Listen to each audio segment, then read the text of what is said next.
September 15, 1940. High above the English Channel, a Polish pilot, Witold Urbanowicz, faced a sky swarming with German bombers. Britain's fate hung by a thread, threatened by overwhelming aerial might. His unconventional vision, a reverse scope, would soon redefine aerial combat and shift the tide of war. To understand how it happened, we must go back exactly 1 year. September 1939. Poland was attacked from two sides simultaneously. From the west came 1.5 million German soldiers with tanks and Stuka aircraft. From the east, 700,000 Soviet troops invaded across the border. The German Luftwaffe systematically bombed Warsaw day after day until the capital turned into a sea of ruins. The world watched in shock as Hitler and Stalin divided an entire country between themselves like a map on a negotiating table. The September campaign lasted only 27 days. 27 days in which the third largest army in Europe was forced to capitulate, not through lack of courage, but through the mathematics of betrayal and overwhelming numerical superiority. Nazi propaganda wasted no time. Joseph Goebbels used every radio broadcast to mock Polish soldiers. German newspapers published caricatures depicting Polish pilots fleeing on horseback, while modern German aircraft towered over them in the sky. Hermann Göring, commander-in-chief of the Luftwaffe, stated in a public speech that Poles could not even ride horses properly, let alone pilot the complicated flying machines of the 20th century. This narrative was convenient for the Reich. After all, Germany had defeated Poland so quickly and decisively that it seemed to confirm all theories about alleged German racial and military superiority. But there was one detail that German propaganda carefully concealed. Hundreds of Polish pilots managed to escape from the occupied country. Not because they were cowards, they escaped because they wanted to continue fighting. They went through hell to reach the west. Some marched for weeks through the icy peaks of the Carpathians to Romania. Others risked their lives sailing in small fishing boats across the stormy Baltic to Sweden. Some made their way through Hungary, using false documents and bribes. Each of them carried memories of their burning homeland, the faces of lost comrades in arms, and an unwavering determination to prove to the world that Polish steel was harder than Hitler's propaganda. In June 1940, when France fell in just 6 weeks under the Wehrmacht's onslaught, these Polish pilots found themselves in a hopeless situation again. But this time, they had a plan. They crossed the English Channel to Great Britain. They arrived at English ports in torn uniforms, often without documents, some without knowledge of the English language. Many did not even have shoes that fit. But each of them had something that no military manual could teach. They had the experience of surviving 2 invasions. They had the memory of what true defeat looked like, and they had a burning anger that transformed into icy determination with each day spent on foreign soil. When Polish pilots arrived in Great Britain in the summer of 1940, they were not welcomed as war heroes. On the contrary, they were met with suspicion and disdain. British Royal Air Force officers looked down on them, judging them through the lens of the lost September campaign. These were men from an army that had ceased to exist. Their country had been erased from the map of Europe. What could they possibly offer Great Britain in its hour of trial? At planning meetings in London, British commanders debated whether they should allow Poles to fly at all. Squadron leader Davies from RAF 11 Group openly stated that Polish pilots were too emotional, too unpredictable. Another officer added that their knowledge of English was so poor that radio communication would be impossible. Wing Commander Thompson questioned their technical training, suggesting that Polish aircraft were outdated, and therefore Polish pilots would not know how to operate modern Hurricanes and Spitfires. During these debates, behind the closed doors of staff offices, no one asked the most important question: what did these men feel knowing they were so dismissed by those they came to help?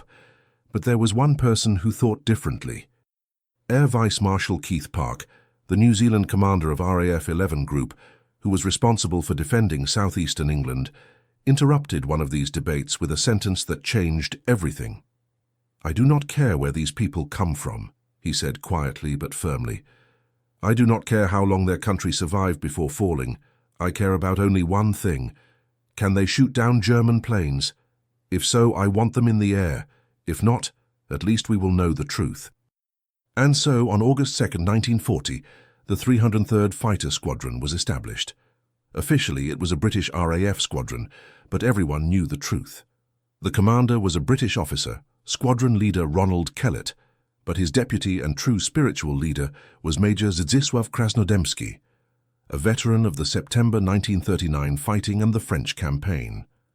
18 Polish pilots received 14 Hawker Hurricane aircraft and a base at Northolt Airfield on the western outskirts of London.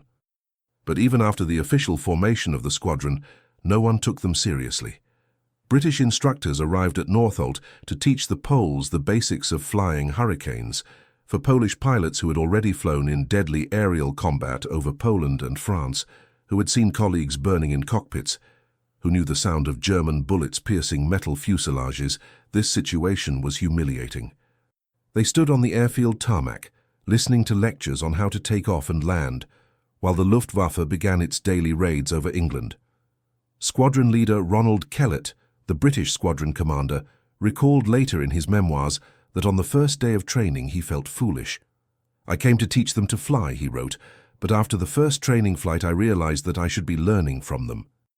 The way these men treated the aircraft, their natural sense of space, their precision in maneuvers, all told me I was dealing with veterans, not novices. Witold Urbanowicz was the heart and brain of the squadron. He was 28 years old, slim, with neatly trimmed dark hair and a small mustache that gave him the appearance of a pre-war intellectual rather than a fighter pilot. But in the cockpit of a Hurricane, Urbanowicz transformed into something completely different. He became ice-cold precise, almost mathematically accurate sky warrior. He was born in 1912 in Olkusz. His father was a railway engineer, his mother a teacher at the local school.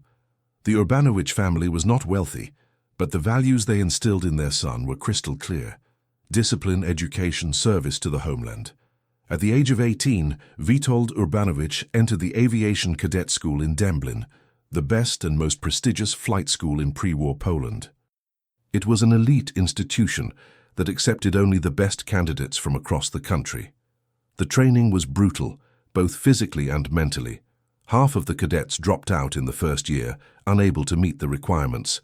But Urbanowicz not only completed the school, he became one of its best graduates and was retained as an instructor.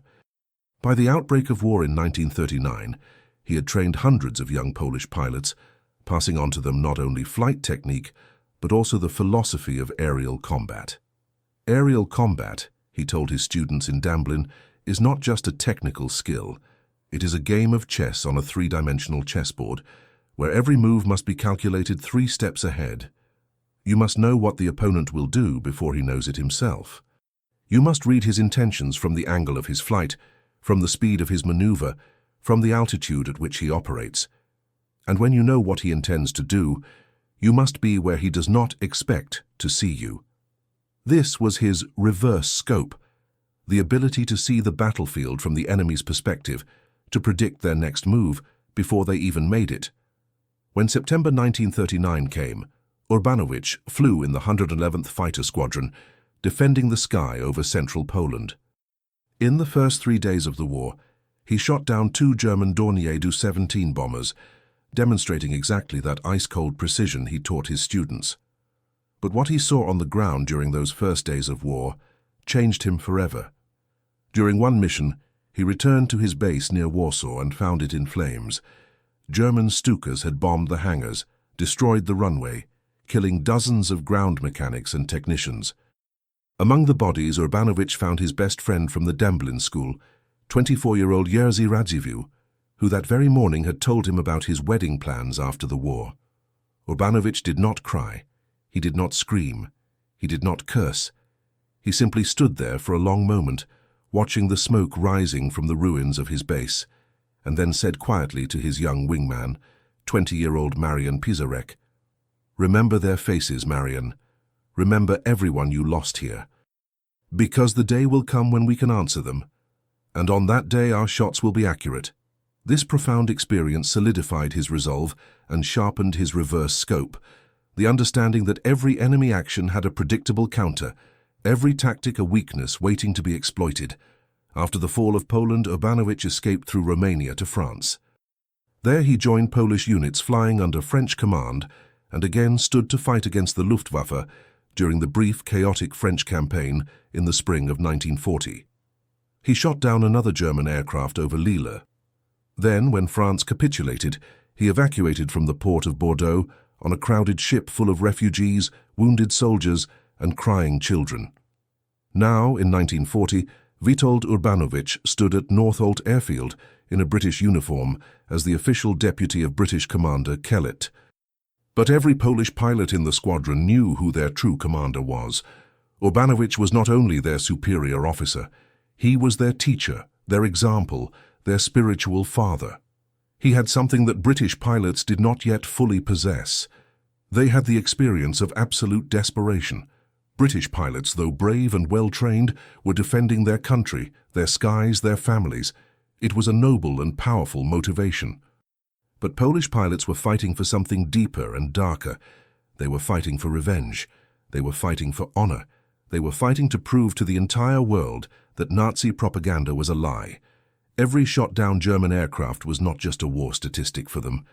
It was a personal act of justice, a small piece of recovered dignity, a drop of retribution for everything they had lost.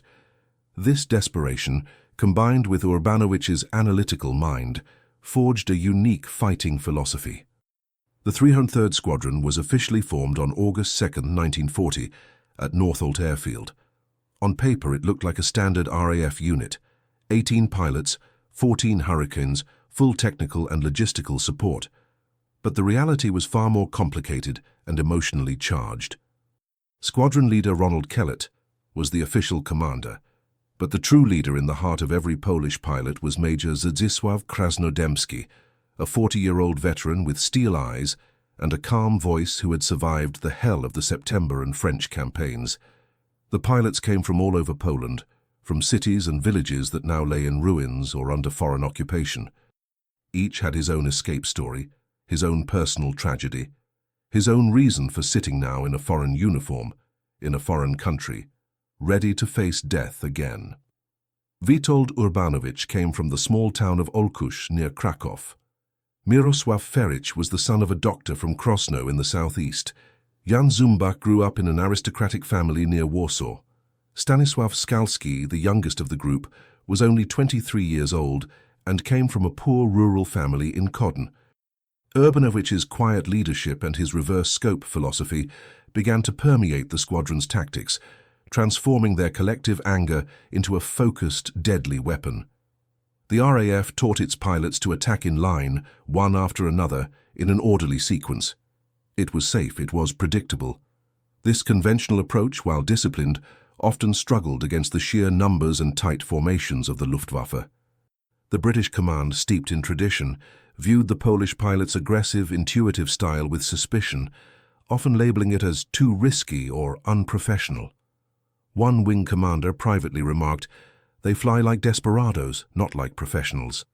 This was the dilemma facing Urbanowicz and his squadron: conform to established yet often ineffective British rules of engagement, or unleash their own battle-hardened, unconventional tactics. The German textbook air raids, with their tight box formations of bombers and high-altitude fighter escorts, had proven devastatingly effective across Europe. Breaking through these well-drilled defenses required not just courage, but a profound understanding of the enemy's psychology and tactical patterns, precisely what Urbanowicz's reverse scope offered. The stakes were immense. If the RAF could not effectively counter the Luftwaffe, air superiority would be lost, and a German invasion of Britain would become inevitable. The Polish pilots, having already lost their own country to these very tactics, understood the gravity of the situation with a chilling clarity that few others possessed. They knew the cost of failure. August 30th, 1940, 5 o'clock in the afternoon. The loudspeakers at Northolt Airfield came alive with a sudden, piercing alarm sound. Crackling interference, and then the voice of the British controller. 303rd Squadron, immediate combat start. Enemy at 15,000 feet altitude, course north. This was the first real combat mission for Polish pilots since their posting in England. 4 weeks of training, 4 weeks of waiting. 4 weeks of watching the sky over London fill with smoke from bombardments. Now, finally, their time had come. Witold Urbanowicz was the first pilot to run to his Hurricane. He jumped into the cockpit with precision honed by thousands of hours of flying. The Rolls-Royce Merlin engine roared to life, its 12 cylinders producing 1,120 horsepower. Within 90 seconds, all 12 Hurricanes were in the air, the formation rising spirally over western London, gaining altitude with mathematical precision. The ground controller provided details over the radio, his voice calm despite the gravity of the situation. Group of enemy bombers, probably over 30 machines, heading north over Maidstone, escorted by fighters. Urbanowicz confirmed receipt with one word: understood. He led his formation north, climbing to 18,000 feet. The sky was clear, almost crystalline. The sun was setting behind them in the west, giving them a tactical advantage. They would attack from the sun, concealed by its glare. After 10 minutes of flight, Urbanowicz saw them. A formation of German Dornier Do 17 bombers, which the Allies called flying pencils due to their slender silhouette. They were flying in a tight box formation, classic German defensive formation. Above them, about 2,000 feet higher, Messerschmitt Bf-109s were circling, protecting the bombers from attack from above. This was a textbook German air attack, tight formation, fighter escort, proven tactics that had worked flawlessly throughout the entire French and Belgian campaign. Urbanowicz spoke over the radio, his voice calm as always. "We have visual contact with the enemy, commencing attack." It was a standard English combat phrase, but the way he said it, that cold, precise tone, made the British controller later recall that his heart froze. The Polish Hurricanes dove down in a coordinated attack, but not according to British tactics. The RAF taught its pilots to attack in line, one after another, in an orderly sequence. It was safe. It was predictable. The Poles ignored this completely. Instead, the dives converged from every angle, attacking the German formation like an angry swarm of hornets. There was no cue, no radio messages, only pure, determined aggression. Jan Zumbach plunged straight into the middle of the Dornier formation. His machine guns opened fire from a distance of 100 meters. Bullets pierced the right engine of the first bomber. It burst into flames. Zumbach did not slow down. He flew so close to the burning Dornier that he felt the wave of heat on his face. Stanisław Skalski approached a second Dornier from below, from the tail gunner's blind spot. 50 meters, 40, 30. Then he opened fire. 8 British 303 machine guns fired 160 bullets per second. The bomber literally disintegrated in the air. Within 4 minutes, Polish pilots had shot down 6 German aircraft, without own losses. When they returned to Northolt, British officers stood in astonishment. They thought Polish pilots would be cautious in their first combat, that they would be learning, that they would need time to adjust. Instead, they saw something they had never seen before: pure, ruthless efficiency. Ronald Kellett, the British squadron commander, approached Urbanowicz and asked, "Where did you learn this?" Urbanowicz looked at him with a stone face and answered simply, "In Poland, in September." That single day, September 15, 1940, the 303rd Squadron flew 3 separate combat missions. According to official RAF records, they shot down 16 German aircraft in one day, with just 12 pilots. For comparison, the average British fighter squadron that day shot down 3 to 4. The 303rd alone downed more enemy aircraft than any other RAF squadron in the entire Battle of Britain on that critical day, and did so without losing a single pilot or aircraft. This astonishing success was the direct result of their reverse scope approach, their ability to anticipate and exploit German tactical predictability. The German Luftwaffe, which had swept across Europe with seemingly invincible force, was suddenly facing an enemy that understood their playbook better than they did themselves. The mood in the Luftwaffe headquarters in occupied France that evening was grim.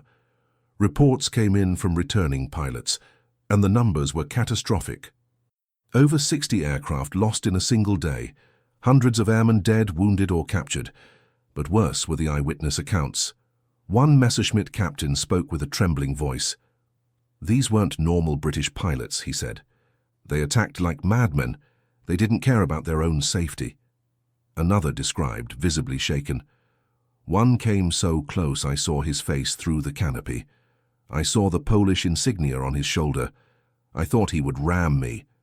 He came straight at me, didn't even flinch. At the last second, he opened fire, and everything exploded.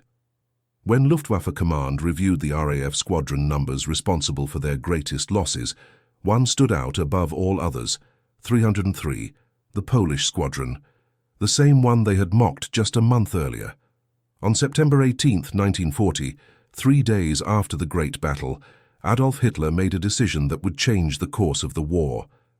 During a secret meeting with Wehrmacht commanders at the Wolf's Lair in East Prussia, he officially cancelled Operation Sea Lion, the planned invasion of Britain. The official reason recorded unfavourable weather and the need to redirect resources east. But everyone in that room knew the truth. The Luftwaffe had failed to destroy the Royal Air Force.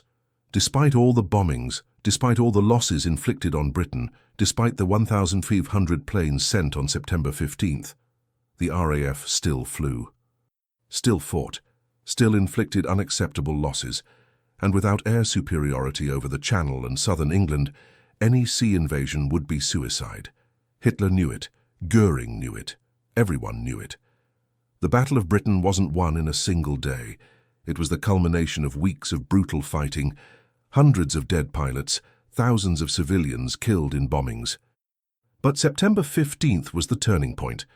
The day Goering and Hitler finally realized that their invincible Luftwaffe could be defeated, that British resolve was stronger than German propaganda, and the 303rd Polish Fighter Squadron played a key, disproportionate role in that victory. In the final statistics of the Battle of Britain, from July to October 1940, the 303rd achieved numbers that seemed almost impossible: 126 confirmed kills of enemy aircraft, more than any other RAF squadron in the entire battle. For perspective, the 303rd represented less than 5% of all RAF fighter squadrons, but was responsible for over 12% of all German air losses. Their ratio of shot-down enemies to own losses was staggering, 126-8. This was the ultimate validation of Urbanowicz's reverse scope and the squadron's unique, desperate approach. The British press quickly noticed the Polish success. The Daily Telegraph published an article titled "Polish Eagles over London." The Times called them the deadliest fighter pilots in all of Europe. But not everyone was happy. Some British pilots felt slighted by the attention. Some officers believed Polish tactics were too risky. One wing commander said privately, "They fly like desperados, not like professionals." And he was right. Polish pilots indeed flew like desperados, because they were desperados. They had no country to which they could return. They had no homes waiting for them. All they had left were their hurricanes, their anger, and their promise not to let the Germans win. And that desperation, combined with their profound understanding of aerial combat, made them the most dangerous pilots in European skies. The Battle of Britain officially ended on October 31st, 1940. But for the pilots of the 303rd Squadron, the war was far from over. They continued flying throughout the war. They escorted bombers over occupied Europe. They participated in the Normandy landing on June 6, 1944. Their reverse scope had not only saved Britain, but continued to serve the Allied cause. Witold Urbanowicz was transferred to the United States in 1941 as a military attaché. Later, he flew with American pilots in the Pacific against the Japanese, becoming the only pilot to fight both against the Luftwaffe and Japanese air forces. But when the war ended, he could not return to Poland. The communist government declared him an enemy of the people. He settled in the United States. He died in 1988 in New York, never seeing a free Poland. Stanisław Skalski returned to Poland after the war and was arrested by the Communist secret police in 1948. He spent 2 years in prison on false charges. After his release, he worked as a car mechanic. Only in the 1980s, during the Solidarity movement, was his true story told publicly. He died in 2004 as the last living ace from the Battle of Britain at the age of 89. Jan Zumbach did not return to Poland. He became a mercenary, flying for the French Foreign Legion in Indochina, later in Africa. He died in 1986 in Paris, still wearing his Polish pilot insignia. Most of the pilots of the 303rd Squadron never saw a free Poland again in their lifetimes. They fought for Great Britain. They saved London. They helped win the most important aerial battle in history. And then they were forgotten by most of the world and erased from history by the communist regime in their own country. For decades after the war, the story of the 303rd Squadron was barely mentioned in Poland. The communist government did not want to celebrate heroes who fought on the side of the West. School textbooks omitted them. Monuments were not built. Only in 1989, when communism fell, did the true story begin to be told. In 1995, the Duke of Kent participated in a ceremony at Northolt Airfield commemorating the Polish contribution to the Battle of Britain. He said something that many RAF veterans had known for decades. "Without the Polish pilots," he said, "we might have lost the Battle of Britain." This was not poetic exaggeration, it was tactical reality. Today at Northolt Airfield stands a monument depicting a hurricane at the moment of takeoff. At the base are engraved the names of all pilots who served in the squadron. Some names have death dates from 1940, others from the 50s, 80s, even the 2000s. But all share one truth. None of them lived to see the day when their full story would be told in their own country. Only now, decades later, is the full truth coming to light. The story of the 303rd Squadron is more than just a military tale. It is a lesson about three things. First, never judge people by their past defeats. When Polish pilots arrived in England, they were perceived as defeated soldiers. No one expected them to become the deadliest fighters in Europe. But their defeat in Poland was not the result of lack of skills. It was the result of being overwhelmed by two enemies simultaneously, without help from allies. Second, desperation can be a powerful weapon. British pilots were defending their country.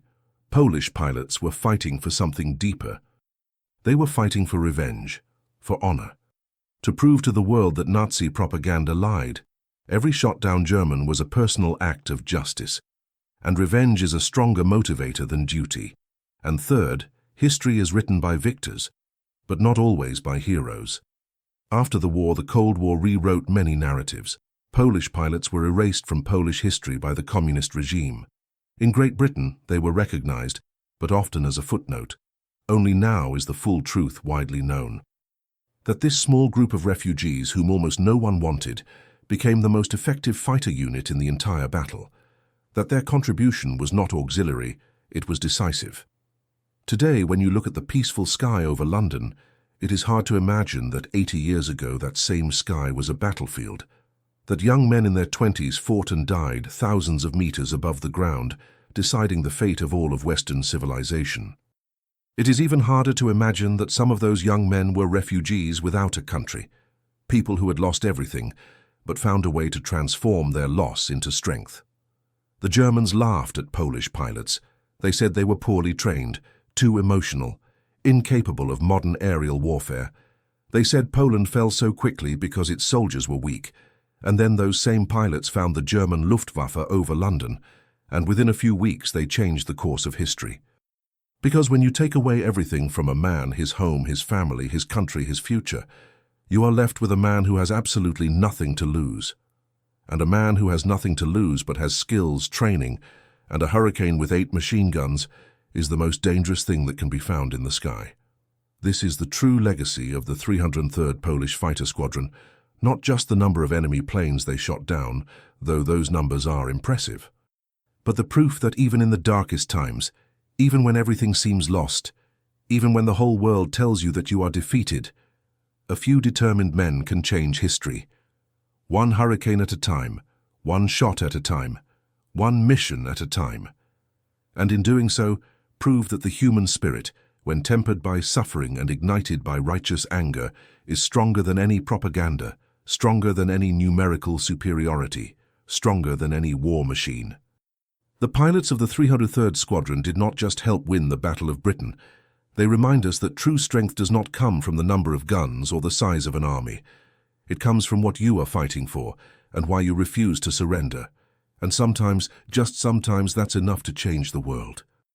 Their reverse scope, their ability to read the enemy's intentions and predict every shot, transformed their Hurricanes into instruments of destiny, proving that foresight and unwavering resolve can overcome any odds.